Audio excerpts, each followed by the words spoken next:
Aujourd'hui, j'ai décidé de parler un peu de la vie extraterrestre, mais sous un angle différent que celui de d'habitude. J'aimerais m'attaquer à une question que l'on me pose assez souvent et qui est celle-ci. Penses-tu que nous sommes seuls dans l'univers? Et la réponse est « Je ne sais pas ». Parce que je suis strictement incapable de répondre à cette question. Et je vais vous expliquer précisément pourquoi.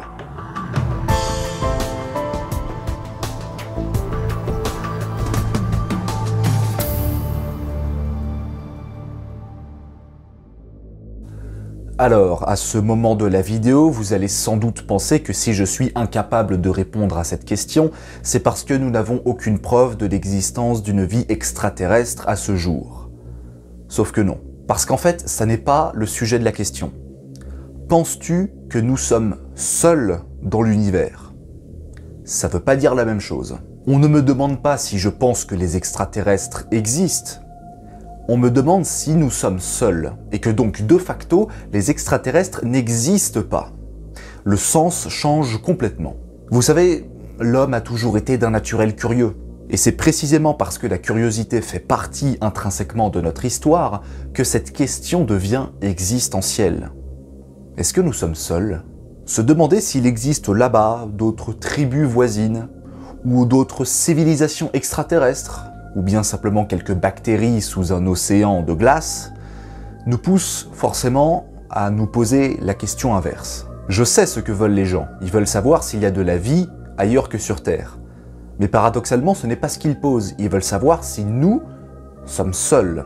J'ai l'impression que certains ont plus peur à l'idée d'être seuls dans l'univers plutôt que d'être excités à ce que l'on ne le soit pas. Et cette phrase était dure à dire. Comme si ce gigantesque désert froid et vide ne représentait pas une frontière entre les différentes civilisations, mais plutôt une barrière infranchissable, entre nous et le reste du cosmos, dépourvu de vie. Nous sommes une espèce naturellement curieuse, qui vit en société et qui a besoin de l'autre. Par conséquent, chaque tribu, il y a quelques milliers d'années, s'est toujours demandé s'il existait une autre tribu vers la colline là-bas, ou vers la montagne à côté. Et puis, en observant le ciel la nuit, il pouvait alors se demander ce que pouvaient bien représenter tous ces petits points multicolores. Peut-être même que les hommes préhistoriques considéraient les étoiles comme des sortes de feux allumés par d'autres tribus dans l'espace. Depuis que l'on a révolutionné les moyens de communication à partir du 19e siècle, la recherche de la vie extraterrestre a commencé à progressivement s'intensifier. Écoute du ciel, radiotélescope, observation du ciel, observatoire, ce n'est pas le matériel qui manque. Aujourd'hui, l'équipement des astrophysiciens est dantesque, si bien que pour l'entretenir, les coûts sont faramineux.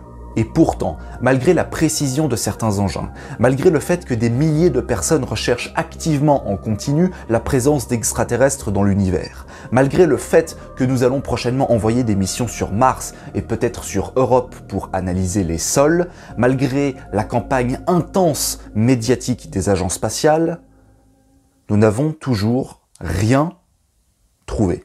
Nous n'avons aucune preuve de l'existence d'une vie extraterrestre. Et même si les chances sont infimes, le nombre de planètes potentielles à abriter la vie est infiniment grand.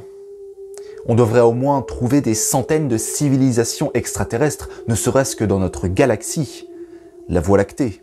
C'est en tout cas ce que prédit Frank Drake dans les années 50 avec sa fameuse équation. L'un de ses confrères, Enrico Fermi, témoignera de l'incapacité des scientifiques à répondre à cette interrogation. Comment se fait-il que nous n'ayons toujours rien trouvé et que les extraterrestres ne sont jamais venus jusqu'à nous alors qu'ils pourraient être des milliards dans le cosmos? Et ça, vous le connaissez, plus besoin de le présenter. C'est le paradoxe de Fermi. Ou plutôt l'interrogation de Fermi, parce que c'est pas un paradoxe. Mais bref. Nous sommes face à une sorte de blocage.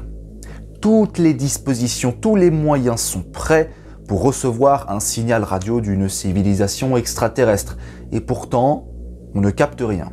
Les équations nous expliquent aussi qu'il est visiblement statistiquement impossible que l'on soit seul dans l'univers. Et que la probabilité de trouver des extraterrestres est strictement supérieure à 0. La vie telle que nous la connaissons semble être outrageusement rare, mais vu le nombre de planètes dans l'univers, ou ne serait-ce que dans notre galaxie toujours, eh ben, on devrait en trouver des milliers de civilisations extraterrestres, des milliers de formes de bactéries qui vivent sous un tas de cailloux ou sous une couche de glace.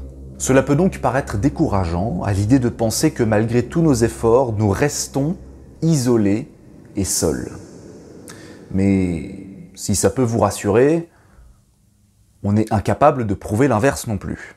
L'explication qui semble être la plus rationnelle, ou plutôt la moins irrationnelle, on va dire, du paradoxe de Fermi, c'est que l'univers doit grouiller d'aliens, mais que nous n'en avons toujours pas découvert. Je dirais même plus, il est mathématiquement plus facile de démontrer que les extraterrestres existent, plutôt que d'affirmer que les extraterrestres n'existent pas. Prouver que quelque chose existe est plausible dans la mesure où vous avez des preuves matérielles et irréfutables. Prouver l'inverse, c'est déjà plus compliqué. Si je veux montrer que nous ne sommes pas seuls dans l'univers, je dois trouver des aliens. Bon, on est d'accord, c'est super difficile, mais c'est juste un exercice de pensée. En revanche, si je veux démontrer que les extraterrestres n'existent pas et n'ont jamais existé dans toute l'histoire de l'univers, je dois alors scruter chaque recoin du cosmos, y compris l'univers non observable, et ce en remontant évidemment le temps depuis la création du Big Bang. Vous en conviendrez, cette entreprise est tout à fait impossible. En fait, nous sommes de facto seuls, jusqu'à preuve du contraire, mais nous sommes incapables de le prouver. Cependant, ne confondez pas le fait d'être seul dans l'univers et seul sur Terre. Parce que si le fait de démontrer que les extraterrestres n'existent pas au-delà de la Terre est plutôt très compliqué, si on fait un exercice de pensée, sur Terre, en revanche, c'est beaucoup plus simple. Précisément parce que tous les phénomènes ovnis n'ont jamais abouti à quelque chose de concluant et que nous n'avons aucune preuve matérielle. Je vous conseille donc de ne pas tomber dans l'extrême inverse. C'est pas parce que nous avons rien trouvé qu'ils existent. C'est pas parce que nous pouvons trouver des choses que nous allons forcément le faire. Et c'est pas parce que de facto nous sommes incapables de prouver que nous sommes seuls dans l'univers que nous sommes forcément pas seuls. Et que tous ceux qui ont affirmé de près ou de loin qu'il existait des extraterrestres sur Terre sont soit des blagueurs, soit des affabulateurs. Et c'est une belle transition pour passer à une autre question que l'on me pose assez souvent. Est-ce que tu crois aux extraterrestres ? Je ne crois pas aux extraterrestres.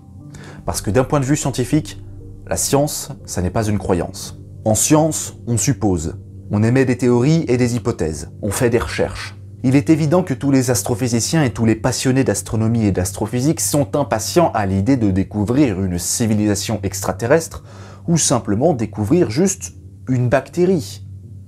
Mais leur désir de trouver quelque chose ne doit pas se transformer en croyance aveugle. Si le but de la science est la recherche de la vérité et des faits, il est alors tout à fait naturel de considérer que n'importe quelle découverte qui ne va pas dans votre sens moral ne devrait être raillée. Vous avez tout à fait le droit de croire en la vie extraterrestre sans aucune preuve, tant que vous ne considérez pas cela comme une démarche rationnelle, mais plutôt comme une simple croyance. Mais ne vous inquiétez pas, si nous découvrons quelque chose de notre vivant, ce sera sans doute l'une des découvertes scientifiques les plus importantes à ce jour. Mais si au fil des siècles et des millénaires, à force de coloniser les étoiles, on ne trouve strictement rien, cela pourrait peut-être amener à une effroyable perspective. Si nous sommes réellement seuls, cela prouve que nous sommes uniques, que ce qui s'est passé sur Terre est inexplicable. Peut-être même une anomalie. Si la vie est apparue sur notre planète, qu'elle se développe sur notre planète et qu'elle disparaît avec la Terre, c'est absurde. Du coup, ça nous renvoie à notre propre utilité au sein même de ces espaces infinis. C'est pour cela qu'on cherche. C'est aussi parce qu'on a peur d'être seul. Dans les années 1990, la sonde américaine Voyager 1 a pris cette photo qui deviendra l'une des plus célèbres de l'histoire de l'exploration spatiale, et dont j'ai déjà parlé dans la vidéo la plus vue de ma chaîne. C'est la Terre vue depuis des milliards de kilomètres de celle-ci, montrant un petit point bleu pâle au centre d'un désert froid et vide. Carl Sagan y fera un commentaire célèbre et expliquera que l'intégralité de ce que nous voyons et connaissons se retrouve condensée dans ce tout petit point. Ceux qui ont passé des décennies à tenter de conquérir le monde pour devenir les maîtres incontestés de la surface de notre planète, ouais, vous avez juste conquéri une fraction d'un tout petit point. C'est absurde. Le problème, c'est que je ne suis pas vraiment fan de ce genre de relativisme. Il est évident de dire qu'à l'échelle de l'univers, tout ce que nous entreprenons ne représente quasiment rien. Nous sommes un amas de poussière d'étoiles qui grouille sur un caillou bleu. Et même si c'est marrant de faire des comparaisons absurdes, ça mène à pas grand-chose. Parce que tant que vous êtes heureux dans votre vie, pourquoi vous devrez vous soucier du reste? Vous soucier de ce qui se passe à l'autre bout du cosmos et comment est-ce qu'on nous voit? Que l'on soit seul dans l'univers ou que des milliers de civilisations extraterrestres nous observent en silence. Si vous êtes heureux et que vous donnez un sens à votre vie, qu'est-ce que ça changerait? Nous avons une chance outrageusement insolente d'être ici. Alors, autant en profiter un maximum. Et que cela ne nous empêche pas de continuer à observer, analyser, traquer le moindre indice qui pourrait nous permettre de conclure que nous ne sommes finalement pas seuls. En attendant, vous pouvez toujours vous abonner à ma chaîne YouTube, partager mon travail s'il vous plaît, mettre un petit pouce bleu, lâcher un commentaire et surtout activer la cloche pour ne pas rater les prochaines notifications. Quant à moi, je vous donne rendez-vous très bientôt pour de nouvelles aventures cosmiques et d'ici là, prenez soin de vous. À la prochaine!